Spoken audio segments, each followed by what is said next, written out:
Welcome, first of all, everybody, to the Climate Hour, and good evening to this beautiful event, where we'll decode COP29 and discuss the negotiations and impacts of global climate action and how it impacts India's path forward.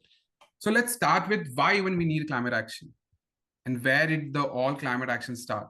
As we know, we just have one planet to live on currently, where we have to sustain our lives and sustain for years to come. So when human activity started, industrialization started, deforestation happened, and we as humans exploited all the natural resources available on the planet Earth. And in reaction to that, we had to face a lot of adverse effects like floods, droughts, and the mother nature was worried about it. And hence, there, after almost where the industrialization revolution started in 1750s, the first evidence came in 1950s that there was a rise in CO2 level due to human activities. In 1970s, the first World Conference happened and UNEP was established. 1990s, the first IPCC report came, which showed how human activities created the climate change and why climate action is needed. That was the time year when COP was established and the first conference of COP happened. We were almost late by a century and a few decades for any kind of climate action. So who's responsible for climate change? Humans? Of course, humans. But looking at the graph on your left, you could see the entire countries on the planet Earth mapped. And the major contributors to the cumulative CO2 emissions are the developed countries, such as countries in the European Union, United Nations, and other developed countries, whose impacts of the climate change are faced by the southern developing countries or the least developed countries like India or China. So there is a need to have a global consensus and to act on the climate action. And that is why the negotiations at COP are very important to pave the path to save our planet. So what we have achieved so far through COPs, as we know, COP takes place every year. And since 1991 or 1992, when the first adoption of UNFCCC happened, the COP kept happening annually for past 29 years. There were major protocols that were accepted, major agreements that were done. The two major decisions that were discussed was, here we'll discuss is adoption of Kyoto Protocol and adoption of Paris Agreement. Kyoto Protocol, which was formed in 1997 and came into force by 2005, was important because it recognized historical responsibilities for carbon emissions from all the industrial activities in the past 150 years. It formed a legal binding for the targets for the developed countries to reduce their emissions. And how they can do it was through market-based mechanisms such as international trading, clean development mechanism, to reduce the emission responsibilities which they had. Also, Adaptation Fund was established during this decision, where developed countries will be helping the developing countries which faced vulnerable effects of climate change. Another important milestone in the journey for past 29 years was Paris Agreement from COP15, where countries, not just developed countries this time, but all the developing countries as well, all the countries in the globe, committed to act on climate change by national commitments, which will review every 5 years in order to increase the ambitions, which we currently know known as Intended National Determined Contributions, or NDCs. This was first released in 2020s, which are very important to achieve the long-term goals of Paris Agreement, the target of achieving the net zero and reducing the carbon emissions. The market mechanisms were further improved by introducing Article 6, which supported carbon emission trading and carbon pricing. This helped to shape compliance and voluntary carbon markets. Then another decision in Paris Agreement was financial commitments. All the developed countries must pay all the developed countries must pay the developing countries at least $5 billion a year, starting from 2020 for the mitigation and adaptation activities. That's where mitigation and adaptation funds came in. The funds were given to the developing countries through grants and loans, or loans at a very low interest rates, so that the countries don't fall into the debt trap while achieving the climate action. So how has been the roadmap after 2015? After 2015, as we said, every year the pledge was revised. For 2015, the first pledge was given by all the countries, the first NDCs. Then they were updated in 2020. And in the next year, we have to again update our NDCs to reach the short-term target of 2030 to reduce emission intensities. To check how collectively all the countries have performed to tackle the climate change, Global Stocktake was released. It's basically a report card of collective action towards climate change. In 2028, again, Global Stocktake will happen to see how near are we to the target of reducing the emissions and keeping it below 1.5 degrees Celsius, and now 2 degrees Celsius maybe. To put things into perspective, how has been climate action in India? The first commitment India did was to reduce emission intensity by 45% by 2030, to achieve 50% power capacity from non-fossil fuels, create a 2.5 to 3 billion ton carbon sink, promote sustainable living through initiatives like Mission Life. Apart from that, India had staggering 8 missions to address climate change and concerns and promote sustainable development in India's National Action for Climate Change. These 8 missions related to solar mission, water mission, India's sustainable agriculture, energy efficiency, ecosystem. And to do all of these actions and meet the targets, India will need a whopping 2.5 trillion USD dollars. India started doing this by mobilizing the domestic and global climate finance.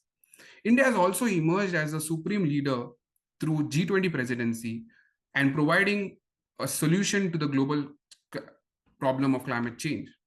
India has also spearheaded alliances like International Solar Alliance, where solar energy has been promoted as the solution to energy access and climate change. But this was still not very enough to expedite the climate action. And that's why the funds are important for the developing countries to reach the targets. And as we discussed, Paris Agreement had, as per Paris Agreement, the developed countries had to should to provide 100 billion annually to the climate, to the developing countries as climate finance. But as you see, as by the report, only 80 billion were released. And as we discussed, it was through loans or grants. This was achieved through private climate finance, credit, multiple public finance, and bilateral finances. The story for India was not different. India also faced the funding gap to meet the climate targets. So where does this climate finance actually goes, or why is it required? Now, this climate finance goes into the mitigation, adaptation, and loss and damage. As we know, the mitigation activities help us reduce the effects of climate change, whereas adaptation helps us adapt to the problems that we are facing, the community is facing. And the loss and damage is after the climate disaster has happened, the finance provided to the loss and damage after that, where we have locked in 1.5 degree temperature rise. And the activities that climate finance supports are conservation of biodiversity, sustainable transport, renewable energies, energy efficiency, and numerous activities of sustainable activities for climate action. Another buzzword during this whole discussion of COP29 Azerbaijan was carbon markets. As Article 6 of Paris Agreement addresses how carbon credits can be used to meet the climate action, as the host country will develop the credit and provide the carbon credit to the developed or the country which is ready to buy the carbon credit, and hence gain the climate finance support through it. This will help international collaboration or cooperation to combat climate action. This creates a big opportunity for voluntary and compliance carbon markets. Now I'll hand over to my colleague Upasna, where she will take you towards the takeaways from the COP29 and what it means for India. Hi, thank you, Kunal. Good evening, everyone. So today I'll be talking about the major takeaway. So COP29 just finishes in November 22nd. So there are many things that has been discussed in those whole 10-11 days, but there are some major takeaways that I want to discuss here. So firstly, the thing is that climate finance and climate and carbon market are the two main things that has took the center stage there. And the aim was to increase increase the climate funding and to create a very effective market for carbon trading. So the things that has happened there is firstly, first thing that has come into the picture is NCQG, that is New Collective Quantified Goals on Climate Finance. So the developed nation pledged to provide $300 billion of climate finance to the vulnerable and developing countries to support their climate action. Though this amount is really far below than they have asked, which is $1.3 trillion requested by the vulnerable nation, but they just have committed $300 billion. There are so much dissatisfaction is going around this number, but yeah, this is the number that has been finalized till now.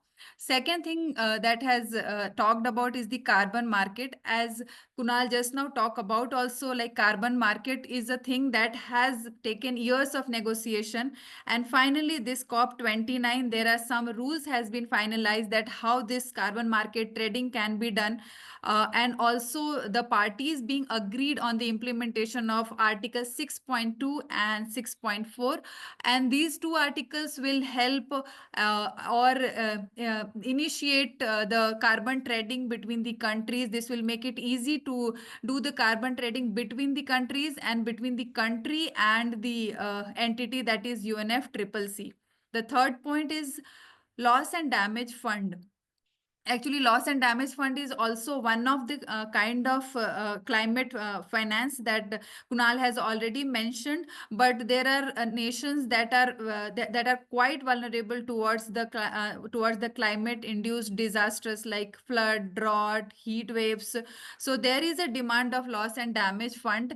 So this year at this discussion was started and also decided in COP28, and thankfully there was a discussion this COP29 also. There was a lot of discussion around the loss and damage fund, and because of all this discussion, the amount has increased from 674 million to around 750 million dollar.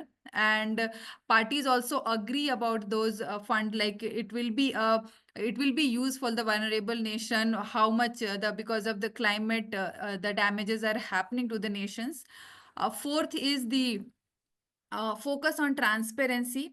So as 2020 was the year when first NDC was pledged by the nation, and then 2025 will be the next year when the nations are were also asked to update their NDC, and also it was requested to update their NDC with some more ambitious, and then they need to come up with some strategy that can help in reducing the emission.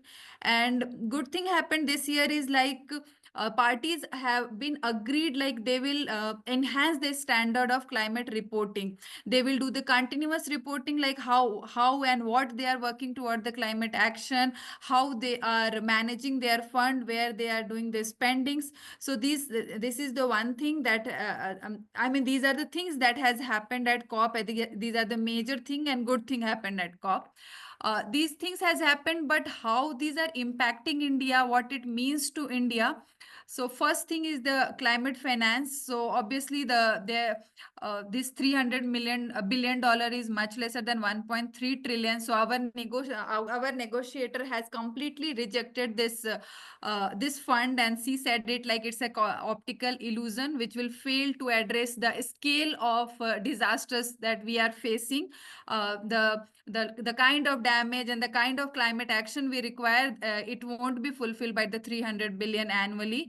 And also the main problem is that this 300 billion fund will come by the year 2035, which is 11 years away. So she call it as too less, too distant. Second thing is loss carbon market opportunities. So we are doing a lot we are doing good in terms of renewable energy, reforestation, and industrial decarbonization. Industry people are working towards their decarbonization, electrification. So we are actually creating a good carbon market. So article 6.2 and 6.4 will give us the opportunity to be a good player in carbon market. Third thing is loss and damage fund. We are also, India is also one of the vulnerable nation who is facing a lot of climate induced disasters. So India could utilize, if the clarity will come on the loss and damage fund, like mechanism will be clear, then we can utilize this fund for our well being. And fourth is the domestic climate actions. Since we have to update our NDC, and that too our NDC should be more ambitious, and then it should be, the strategy also should be there for emission reduction. So I think that that step will boost India's clean energy transition into solar, wind, green hydrogen, electric mobility, battery storage. So these are the few steps that we can domestically we can take action towards it, and these action will at the end improve our infrastructure and our energy goals.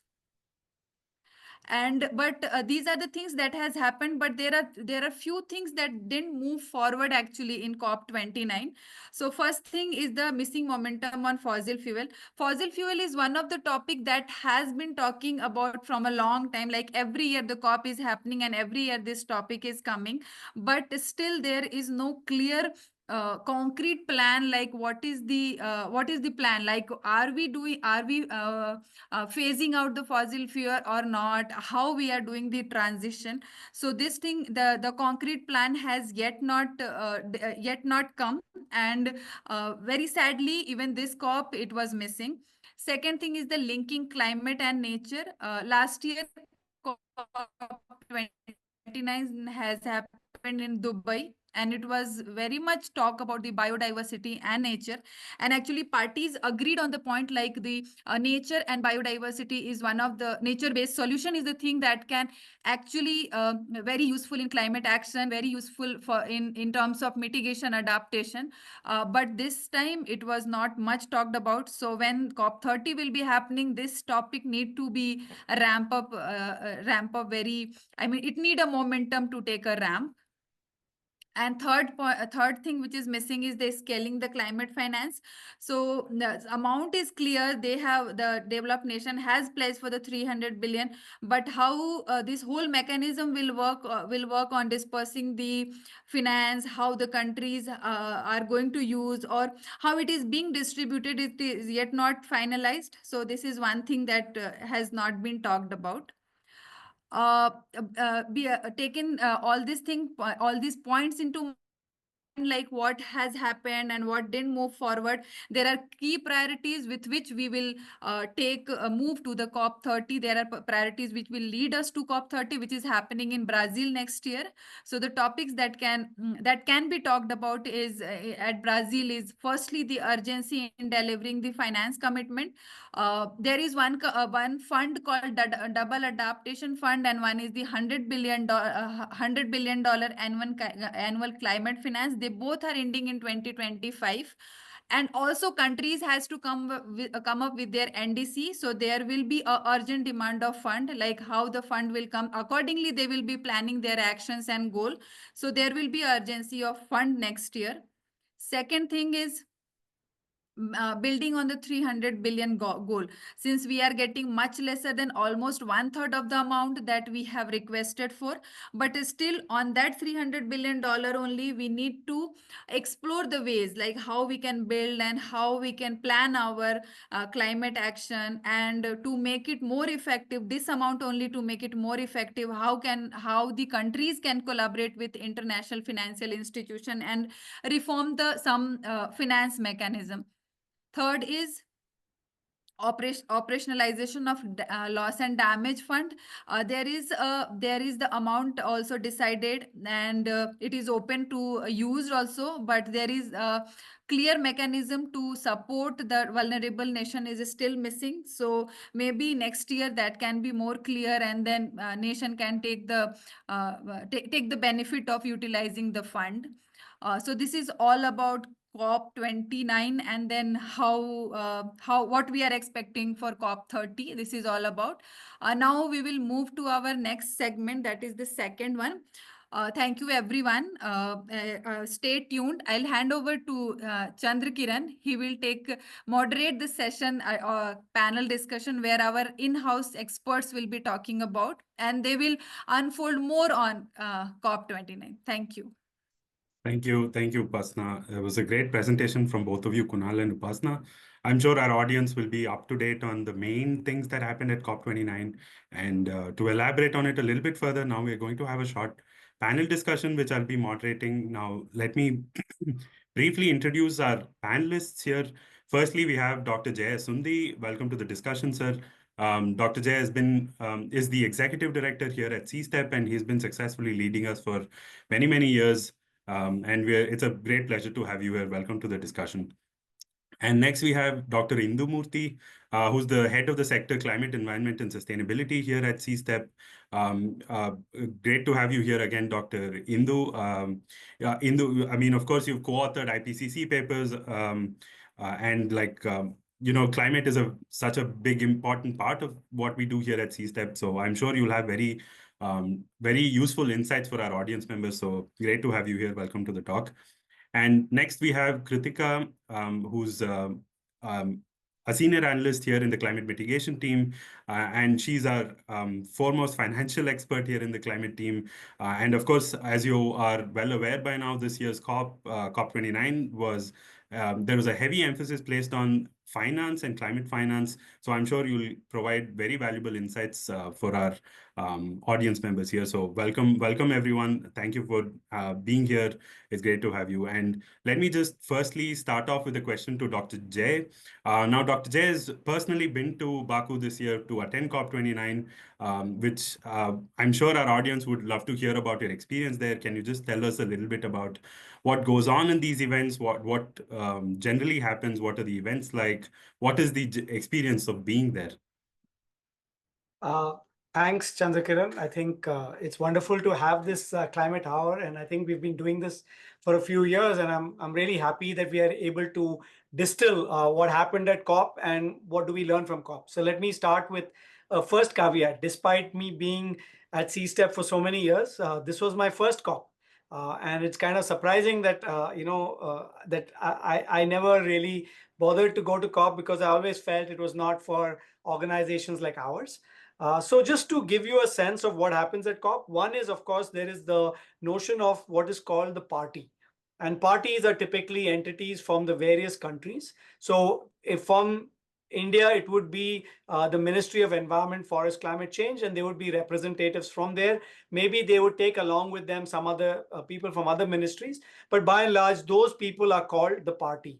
And they will typically have a red badge. So, forever you guys go to a COP later on, just so you navigate this very clearly. So all negotiations between parties, that is the people who are in from the various countries who come in, they all engage in what is called the blue zone, right? So there is a blue zone where it is organized by the UNFCCC, the United Nations. And this is a zone where you have credentials. That means you have to go with a particular badge. So the party gets a badge and they'll have this badge with their name and details, and they will be able to enter this area. It also happens that the United Nations allows for what are called observers. They allow people to come in and watch these negotiations happening.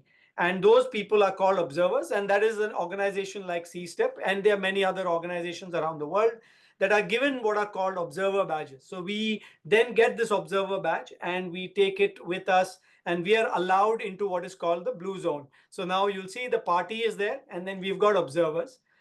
Now, beyond the observers, you also have delegates from other multilateral institutions, and there are some of these people that are also there. So now, if you think about COP and its entire place, there is one of few rooms that are kept aside for party discussions. That means you'll have the full shebang in terms of you'll have all the party seats available. They will have labels with their country names. And everyone is given a headset so that you can speak in your own language, and the language will be translated to English and vice versa. So the idea is so that you can actually have a discussion or conversation around these things. Observers, of course, we are sometimes allowed into some of these conversation rooms, but sometimes those rooms get full, and so we have to actually end up going into what are called the overflow rooms, where they will show this virtually so that we can just observe the discussion going on. Now, apart from the main discussion rooms, you also have what are called side event rooms. And these are side events that the UN allows to organize. So you can pitch to the United Nations saying that, hey, I want to have a discussion around this particular topic. And they will take a decision based on a committee whether this discussion should be had. And of course, you have to tell them who you would want to be part of this discussion, etc., and what would be discussed. And so these are side event rooms. Many a times you are able to get some of the party candidates to come into these side events and talk about some of the issues that you are talking about. So that's a great opportunity there. You also have, apart from the side events, you also have meeting rooms where, again, party as well as observers, and you also have what I call press. I forgot to mention that, right? So press is also allowed.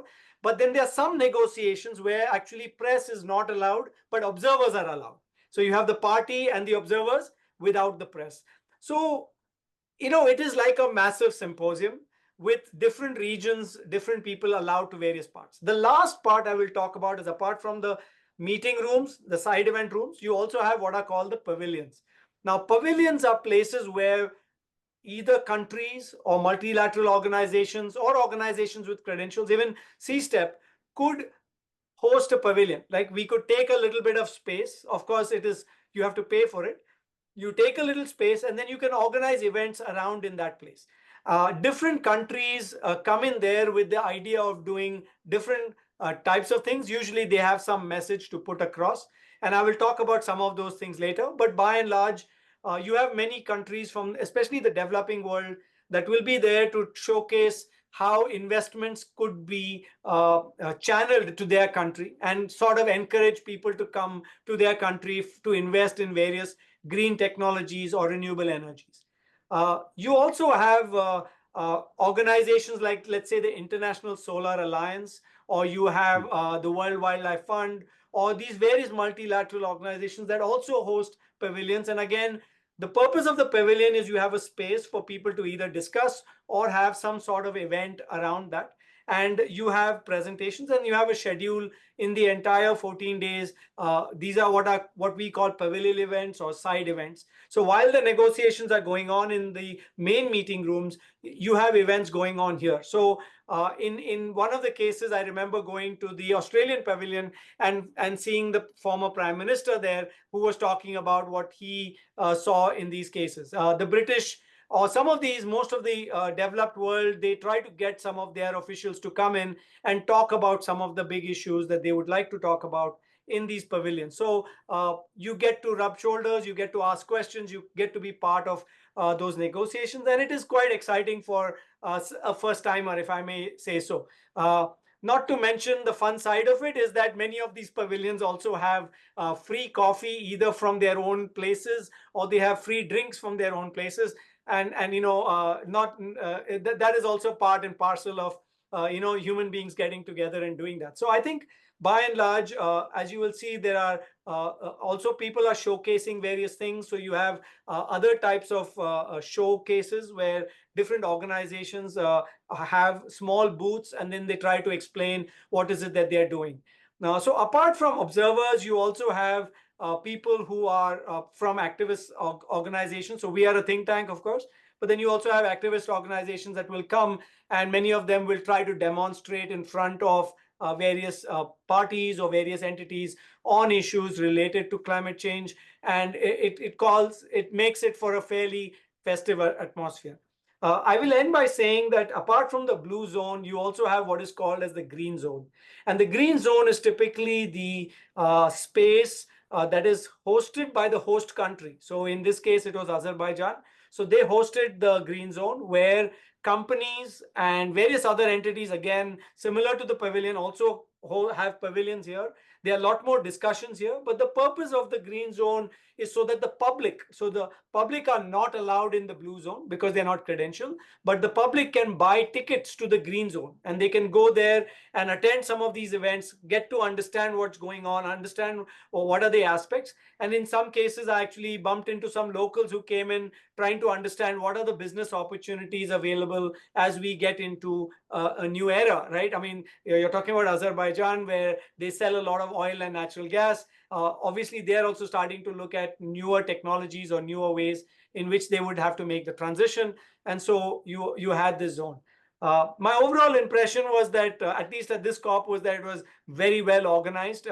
They shut down the entire city for us. They had asked the government employees not to show up at work. They had closed down all the schools. And what I believe was the traffic. Everyone tells me that the traffic is really bad, but in this case, it was manageable simply because they had done all these things, and they had also bussed us. So they ran buses from the location to various parts of town where most people were staying. So it was actually a very, I would say, enjoyable and good experience to be part of that. And you end up talking to various people on the bus, which is really nice also, and getting to know more and more people who are part of this, I would say, jamboree of some sorts. So that is my experience. I can get into some other details later. Thank you so much for the opportunity to share this particular experience. Yeah, of course. It sounds absolutely fascinating because I mean, I can only imagine the sheer scale of organizational power required to carry on something like this. And like you said, there's like something for everybody, as it were, whether you're a civil society organization, you're a politician, you're some sort of research organization like us. I mean, there's a place for everyone. And so just to complete that, you have to understand that I think Azerbaijan, they reduced the number of passes of observers and others. So the number of people at COP were much lower than before. So there were only about 40,000 or something, I believe. While I believe at Dubai the previous year it was almost 120,000, 120,000. So it was a very big scale, very different completely. So I don't know whether my experience at COP is typical of COPs, but it is my experience. That's all I would say. Yeah, I mean, it sounds absolutely fascinating. I would love to go at some point. Yes. If not, I mean, just to watch the spectacle of it, I would say, if nothing else. And I mean, of course, this year's there was a huge emphasis on finance. They called it the Finance COP, and as Kunal and Upasana explained, there was a heavy emphasis on getting the funding for developing countries from the developed countries, because historical responsibility has always lied with the global north, as it were, European Union, North America, for the most part. And so this, I feel like, was really a standoff in a way between the developed and the developing world, asking for finance, because it is the global south who are facing the brunt of climate change as of now. And so, of course, as Upasana and Kunal already mentioned, we were really aiming for $1.3 trillion in climate finance, but we were only assured a quote-unquote paltry sum, as the Indian negotiator put it, of $300 billion. Now, Kritika, my next question is to you. How is this 300 billion expected to get mobilized? Is it through grants and loans? How does it move forward, basically? Right. So the 300 billion is 300 billion per year by 2035. So what that means is it's not like as soon as the $100 billion commitment ends, we're not automatically going to get 3 times the sum from the next year. What it means is that from the current year's or by the 2020, the current year's climate finance flow has to scale up at a rate that allows the flow in 2035 to beat the 300 billion. And that's also how the $100 billion commitment was defined. So that was supposed to, we were supposed to reach $100 billion provided by developed countries by 2020. And they only actually provided and marginally exceeded that target by 2022. So if you look on paper, it looks like they've essentially tripled the previous climate finance commitment. 100 billion, 300 billion. But for a number of reasons, that's just not true. And the first reason is that this is not inflation adjusted. So really, if you account for inflation over that entire period, it's a lot less than 300 billion, and therefore a lot less than 3 times the previous sum. The way that the 100 billion is calculated versus how the 300 billion is calculated is very different. So 100 billion included public finance provided by developed countries and private finance that is mobilized through public finance from developed countries. So there are two parts to that. Public finance from developed countries means any money that's provided by bilateral institutions that are based in developed countries or their governments. It includes the developed countries' contributions to multilateral climate funds, for example, the Green Climate Fund. And it includes finance that's provided by the developed country members of multilateral development banks. So the largest portion of this is is covered by multilateral development banks, and a large part of their contribution is loans. So it's not grants, although grants and concessional finance is what India and many other developing countries have been pushing for at many COPs, including this one. So in comparison, the $300 billion includes similar components. So it does include money from bilateral institutions, multilateral development banks, but it also includes the developing countries' contributions to each of those parts. So it includes the loans that are provided by developing country members of multilateral development banks and multilateral climate funds as well. So in that sense, it's not really just the developed countries that are liable to provide this entire 300 billion. So it's overall, it's just a much lower sum, and it's a much weaker commitment than it looks like, because it does take away, it doesn't put the full onus of providing that finance on developed countries as we would expect. Yeah, I mean, that really makes sense. When you account for inflation, it actually ends up much less than what they are saying. Like right now, it says, I mean, it seems like, oh, 300 billion, it's quite a bit of money. But in 2035 money, it's not at least $300 billion. Yeah. So yeah, that makes a lot of sense. So like, how does India expect to sort of cope with this reduction in the what we were aiming for versus what we got? Yeah. So a lot of estimates for India's total climate finance requirements for it to achieve its existing NDCs is the estimates are around 2.5 trillion just for India itself cumulatively by 2030. So obviously compared to that, even the 1.3 trillion is kind of low, but the 300 billion is almost nothing. But lucky for us, we have been financing most of it domestically anyway.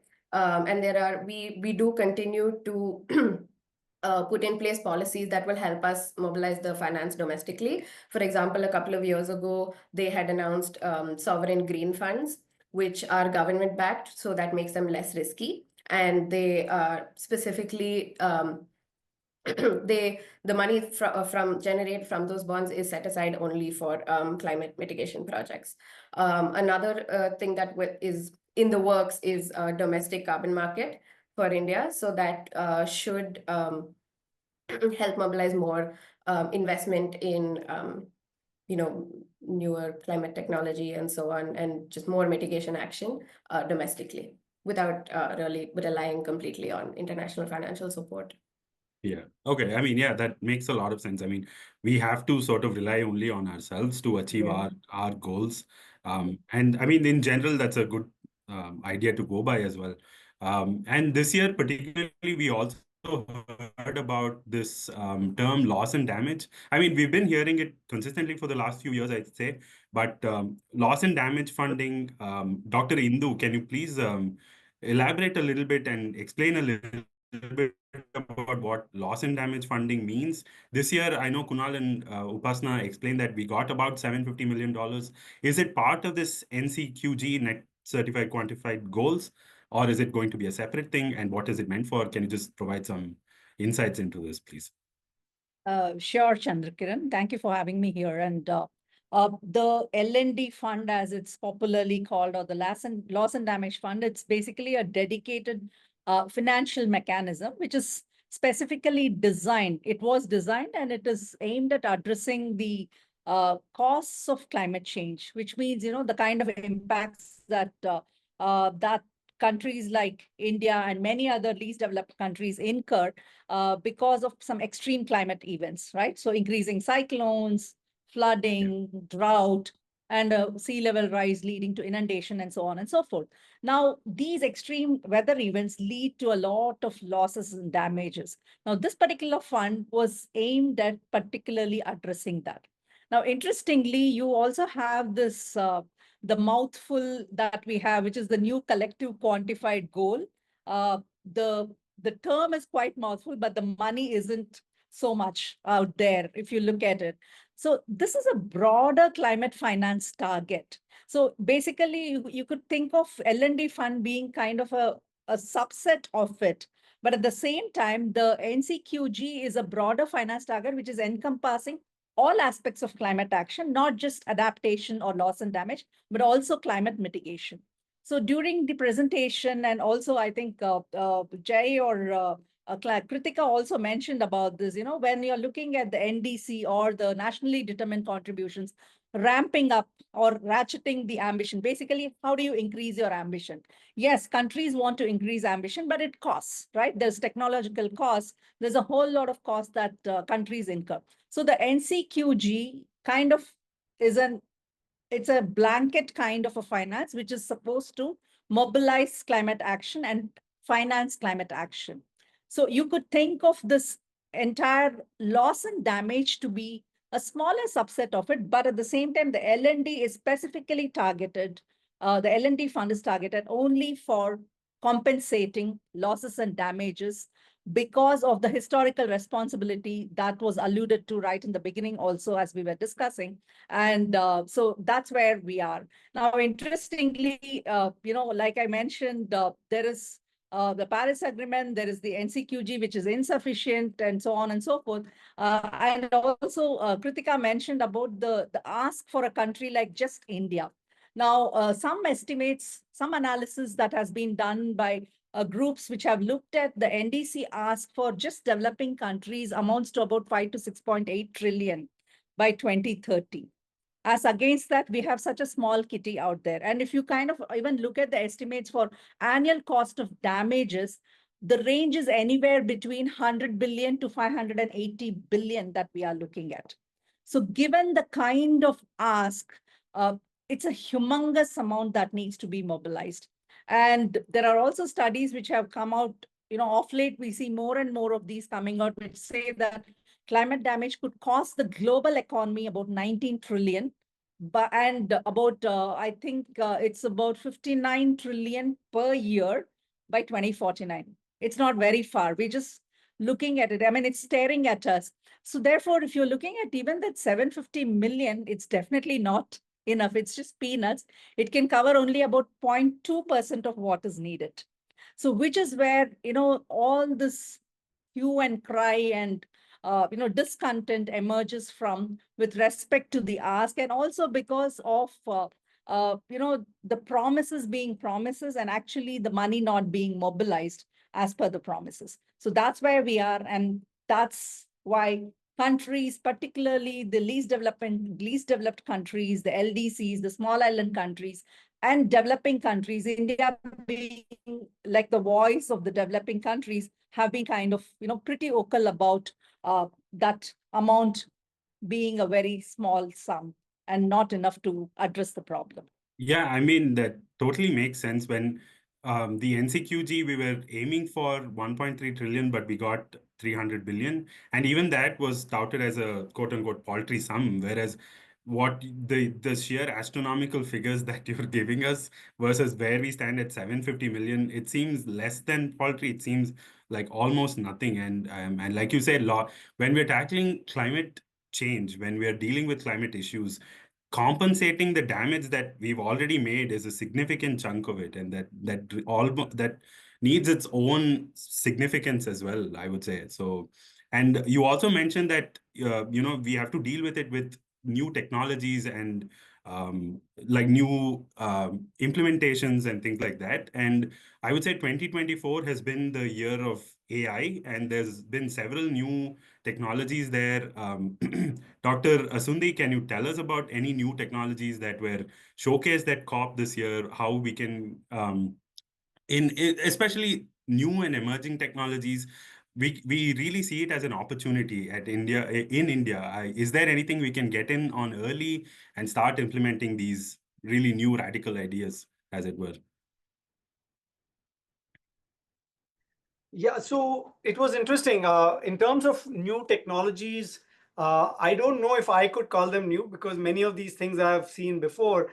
But I did see, at least in some of the pavilions, Japan being one of them, they had a very effective use of their space, where half of their pavilion was actually there to demonstrate various forms of green technologies, be it carbon capture, be it waste to energy, be it I think wind power, and then they were looking at all. I mean, there was just a whole host of companies. So you had all these companies like Mitsubishi and Honda and all these other big Japanese companies, all occupying a small amount of space and just having a poster with a few people trying to talk to whoever came by on the types of technologies that they were willing to, I would say, sell. But in some ways, they were trying to make sure that there were other entities, because since there were possibilities of ministers coming around, especially from the developing world or the developed world, they would want to make sure that those people are aware of that those technologies. So and then I think there was also a few places where nuclear technology was looked at. But by and large, I don't think I can say there was anything radically different than what we have already been reading about. But by and large, I'll just say that some of the basic waste to energy, carbon capture storage, hydrogen, green hydrogen, these were some of the technologies that were not demonstrated, but at least displayed in a particular way so that people can think about this as solutions for their particular problems in their respective countries or domains. Okay, I mean, that sounds fascinating because it sort of COP also, I would say, acts as kind of a tech expo in that way, because they do, yeah. It could, yes and no, it could be, and it could not be also. So just to give you a sense of, from a negotiations point of view, there were some negotiations that were going on what is called technology transfer. It was an informal dialogue or informal discussion on technology transfer and intellectual property. So the idea again is that developed countries would provide technologies to the developing world Right. in lieu of them not using fossil fuels. And I think there was a lot, again, it was very bureaucratic discussion. So I think one thing I will tell anybody who's going as an observer is that sometimes you can really get lost if you don't have access to the document that they are actually referring to, because they literally get into para by saying, okay, in this para you have said this, but we do not agree with this phrasing, so we would like you to change that. Now, for an observer, it becomes very difficult to understand that unless you've actually seen the document and read it fully. And so you do get a bit lost there. But otherwise, overall, you get to get a sense of the types of discussions that are happening beyond the basic negotiation on finance. There were other discussions that were also happening on technology transfer or some of these other issues, which don't get as much news and attention, but those are also discussions that need to be had. And I will also say that I was not part of a party, but I do know that sometimes parties also get into what I call bilateral discussions. And these bilateral discussions, they happen in another space which I had no access to. So you know that those spaces exist, and you realize that some of these bilateral discussions can happen. And I think again here there's an opportunity for countries to say pitch for certain technologies from certain other countries and maybe get some concessions on the use of that intellectual property. Yeah, I mean, that makes a lot of sense. Yeah. And especially this time also, because it was so finance heavy, I guess my next question, I will have to direct it to Kritika, because we heard a lot of talk about even like right now, Kunal and Upasana mentioned this Article 6, and there's something called Paris Agreement Crediting Mechanism, or what they call the PACM. There's a lot of acronyms and abbreviations generally in these talks. Can you please demystify what this means for us? Yeah. So Article 6 of the Paris Agreement generally has to do with international cooperation to help implement the Paris Agreement. At COP29 this time, there were two sub-articles that were kind of the focus of all the discussion. One is 6.2, which has to do with, like Jay mentioned, bilateral discussions between countries to help trade carbon credits. And the other was had to do with 6.4, which talks about establishing a UN-backed global carbon market. So under Article 6, there was a supervisory body that was constituted to help develop the guidelines that would govern this global carbon market. And this year at COP29 on day one, the supervisory body kind of circumvented any discussion and scrutiny of the text and just forced a consensus on the global carbon market guidelines. And the guidelines are essentially a set of principles that developing countries will use to develop their methodologies that will determine how much emissions reduction a specific climate mitigation project could potentially result in, and whether it's actually eligible to generate a carbon credit under this Article 6 of the Paris Agreement and so on. So that's the key kind of progress that was made under Article 6 of the Paris Agreement this time.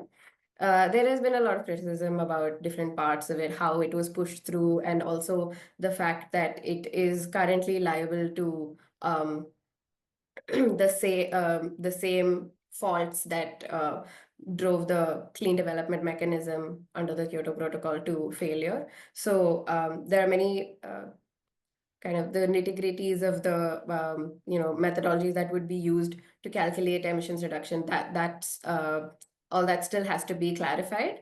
But this has the document that's come out has the overall guidelines, and they are being criticized as potentially not stringent enough, which is why they were pushed through easily. But we'll have to see what happens in the next COP and how they overcome that, and whether when they actually implement it, are they able to overcome these shortcomings. Yeah. All right, thank you. I mean, that does sound really fascinating. I mean, there were several talks. I think there were several topics, I think, in which this year's COP sort of fell short. I'd like to bring the attention back to the climate side of things. I know there were a lot of talks about adaptation. I mean, speaking of loss and damages earlier, I know there was a lot of talk about adaptation that also fell short. I think they sort of adjourned the discussion and sort of postponed it to mid next year, I think, especially when it comes to what are called national adaptation plans, or NAPs as they call it. And of course, that of adaptation is a huge chunk of where the finance has to be directed, where the work has to be done. So Dr. Indu, can you please tell us about what these adaptation plans are and why, or rather how the time can be used between now and when the talks resume, that we can take advantage of? And yeah.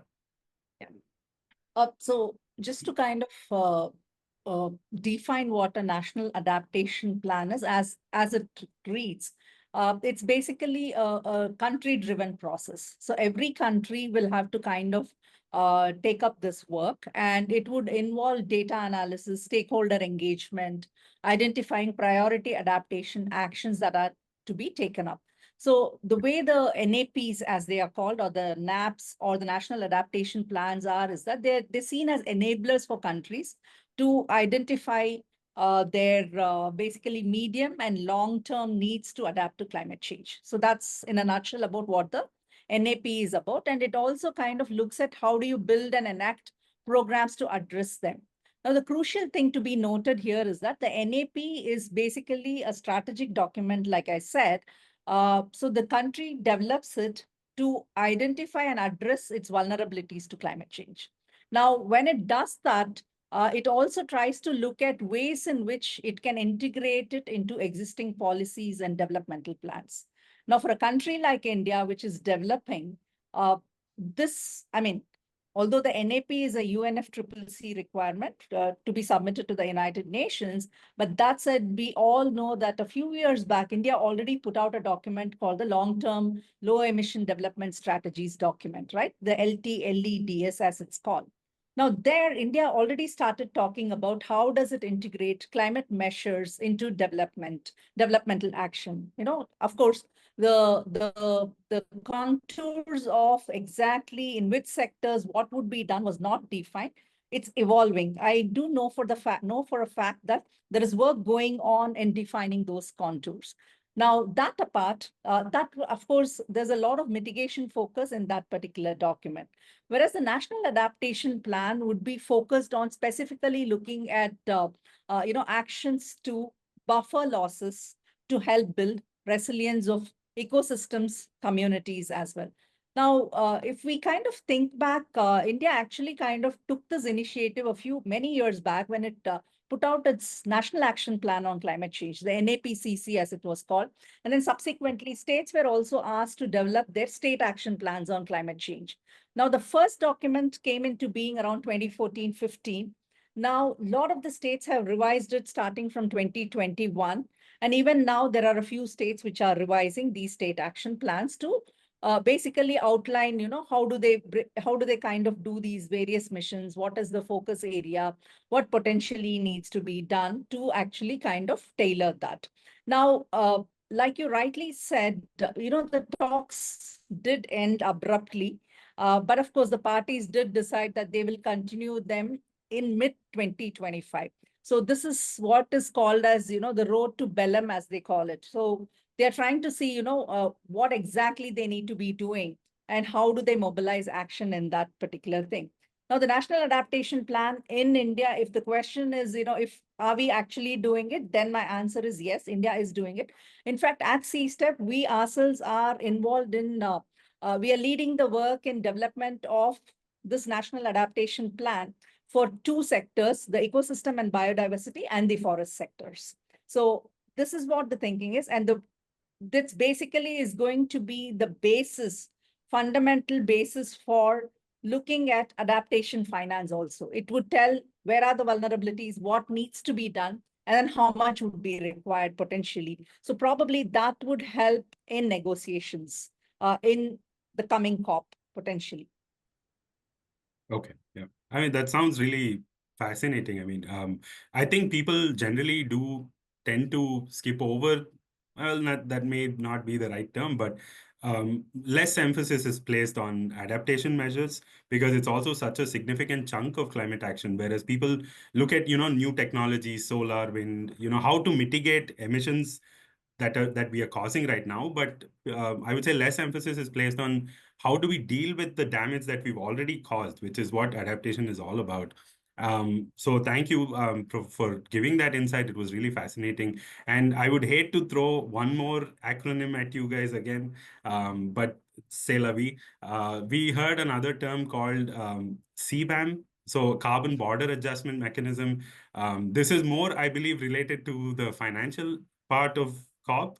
So I would have to give this to Kritika again, and then I will end with one final question for all of the panelists. So can you please tell us about what CBAM is? And as far as I understand, there is a way for India to deal with it through the introduction of our own carbon markets.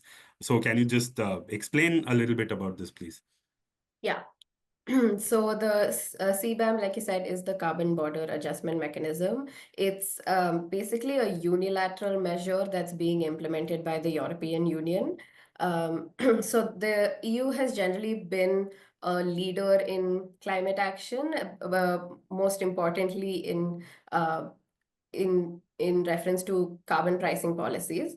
So they've had the EU ETS, which is the European Union Emissions Trading Scheme. They've had that for many decades now. And that essentially imposes a domestic carbon price on industries that are located within the EU.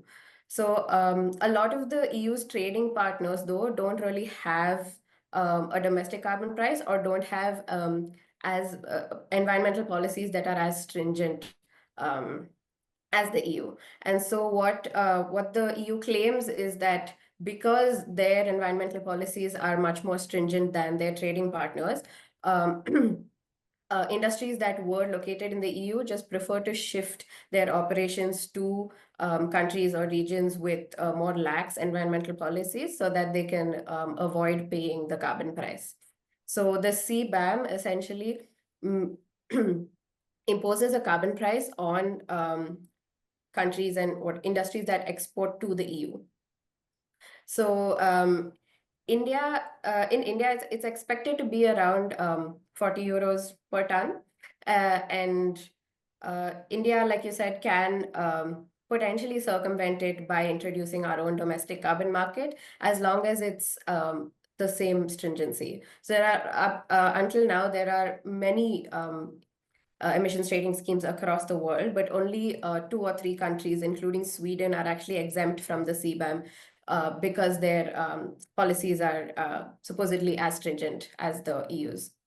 So if India does try to circumvent paying the CBAM through the introduction of a domestic carbon market, the carbon price in our carbon market has to be comparable to the 40 euros per ton. And the domestic carbon market that we're trying to set up in India is essentially an evolution of the existing perform, achieve, and trade energy efficiency scheme. So if you use that as an indicator of the expected carbon price for India's domestic carbon market, the energy certificates that are traded in the PAT scheme are around 1,000, 2,000 rupees. Whereas 40 euros per ton translates to more than 3,000 rupees per ton. So we'd have to drastically increase the price, and it's not as easy as just setting a carbon price. We would have to make sure that demand from the various industries that are covered under our carbon market is high enough that the carbon price increases, and that therefore our carbon price is equivalent to the CBAM, and so we don't have to pay it. Also, having a domestic carbon market gives us the opportunity to keep the revenue from the carbon market for ourselves. Whereas what the CBAM does now essentially is, instead of developed countries providing climate finance for us, we pay the CBAM to them, and then they use the revenue from that for their own climate action. So essentially, developing countries are financing developed country climate action, which is completely against the point. So yeah, a domestic carbon market will also help us overcome that kind of injustice. Yeah, I mean, that makes a lot of sense. Yeah, and I guess we are a bit short in time. I will just end with one final question to all the panelists. So how do you see the path ahead? So how does this year's COP impact COP 30? Because next year the stock take is coming up again. And how do you see India's role in this? Because we are one of the largest developing countries, and we really are an example setter for other countries as well. So anyone free to answer, please go ahead. How do you see the road ahead? Come on. I think Kritika should go first because. Sure. Sure, okay. So, I mean, I will kind of stick to my little finance theme. So like we've said, the climate finance commitment is weak, and also we are expected to essentially contribute to it ourselves, and we have to deal with these kinds of unilateral measures like the CBAM. The only way that we've kind of been able to force developed countries into action, and this is relevant to COP 30 because everyone is expected to update their NDCs at the next COP. The only way we've been able to force everyone into really being serious about climate finance is by making our NDCs conditional on international financial support. However, we're obviously we're not only reliant on that, because we do believe in having climate action happen anyway. So these policies like the domestic carbon market, it's expected to come into effect maybe a year or two from now. So that should help us kind of be able to finance ourselves domestically if needed, but still really push developed countries for finance by making these NDC updations conditional on financial support. So yeah.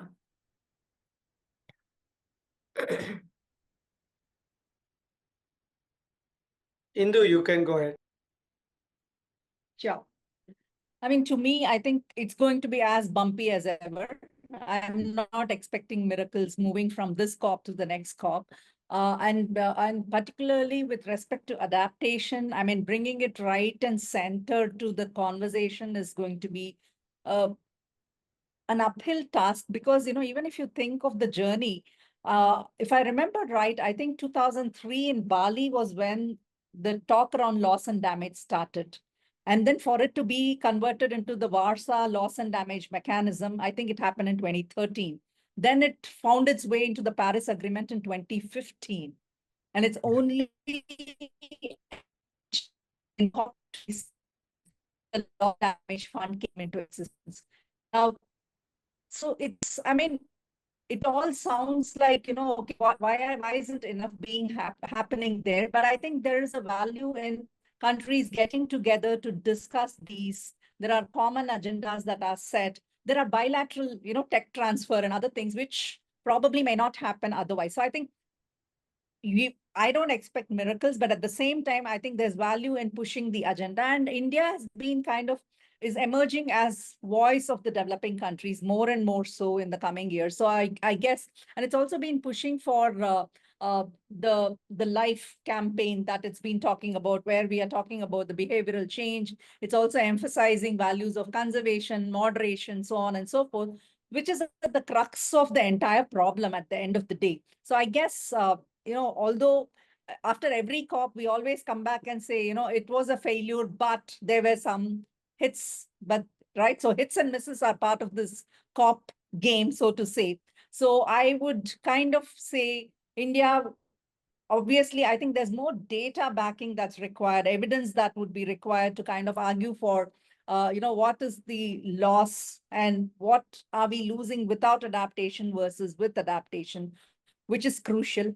And the more important thing is also the metrics around adaptation. I think there's a lot of conversation that I'm kind of privy to being part of certain committees where it's all driven by the global north. But then adaptation from a global south perspective is very different. So I think we will need to, as a country, come together to kind of find ways in which we will be able to drive that conversation. So I think in the run up to the COP, there is a need for institutions to come together and then try and see what we can do to kind of strengthen our position in the negotiations. I think, you know, I obviously agree with both Kritika and Indu, very nicely put. I think the important aspect is how do we go about becoming that leader, or that, I would say, the lightning rod for the global south. I think while it is very clear that India needs to be it, but the question becomes how. And what is the mechanism through which we will be able to get them or the other countries to trust us, to work with us and come up with something? I think from our perspective, to a large extent, I think I think I would point everyone to our to Ramya's op-ed today in the Hindu on about climate action, is that at some level there is this sense that we may not get too much money from this negotiation. If anything, I think more deserving nations, nations that are probably going to face severe flooding or severe harm, might need it more than India may need it, given that India also has a market. So we could probably do the carbon market, as Kritika said, and maybe raise money through that. But I think it should not stop us from doing what is right.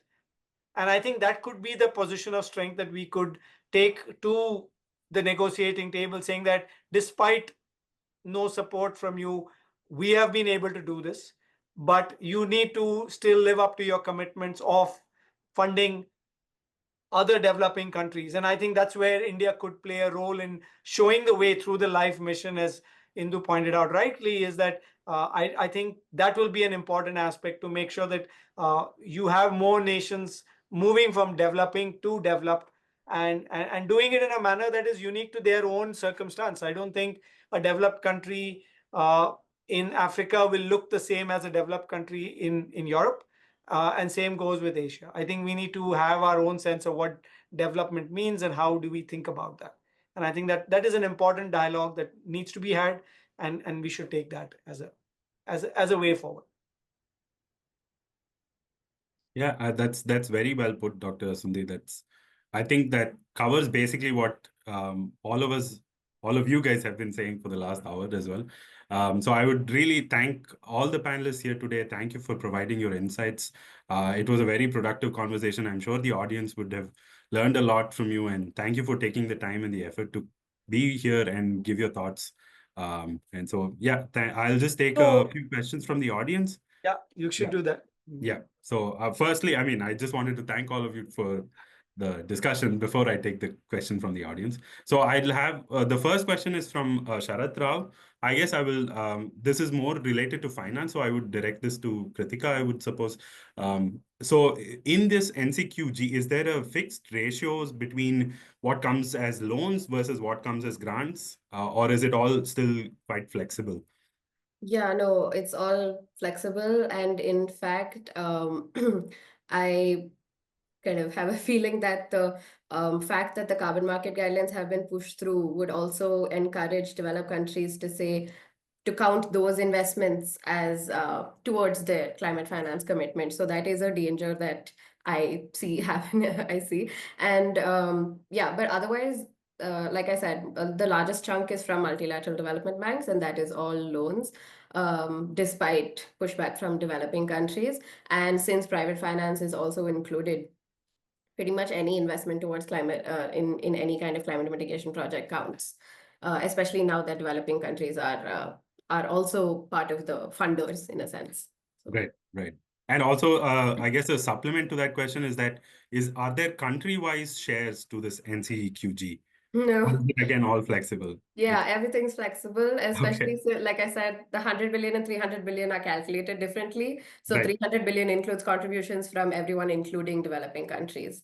So even before that, though, while the NCQG was being negotiated, there was a push for big developing countries like China to officially count as one of the funders or providers for finance. Yeah. Right. Another question that this person has asked is there any provision distinguishing additional finance from contributions that would have occurred without the NCQG's mandate?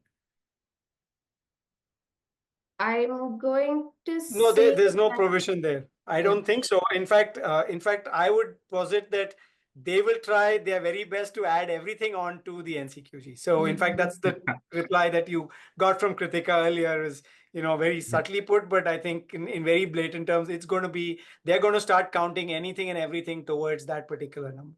Right. Yeah. Right. And more so because generally the carbon markets have a tendency to kind of provide credits for projects that would have happened anyway, because the way that they're scrutinized, verified, the credits are verified, that those processes tend to be not as stringent as we need them to be. So even if you count just carbon market investments, they also tend to not be additional in that sense.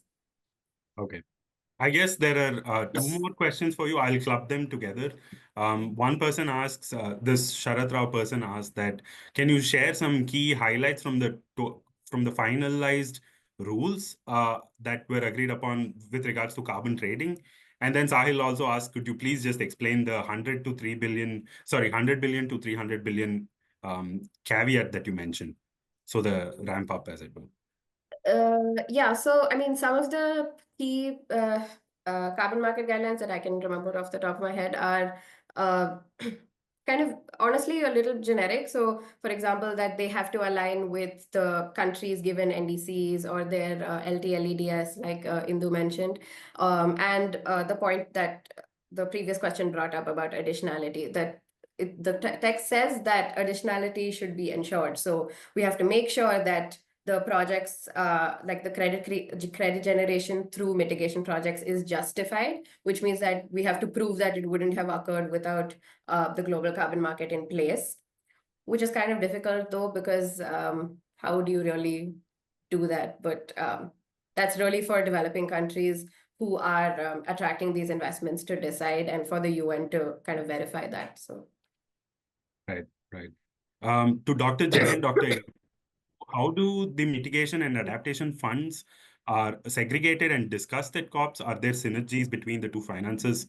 Dr. Indu, you mentioned already that the L&D funding is a subset of NCQG. So are there any more distinguishing features between them? Or Not really. Like I said, getting adaptation into the conversation itself took yes. several years. So I think it's only off late that, people are even talking about adaptation. It's been mitigation, and that to carbon centric all along. That's the way it's been. And hopefully in the coming years, there will be more and more of adaptation.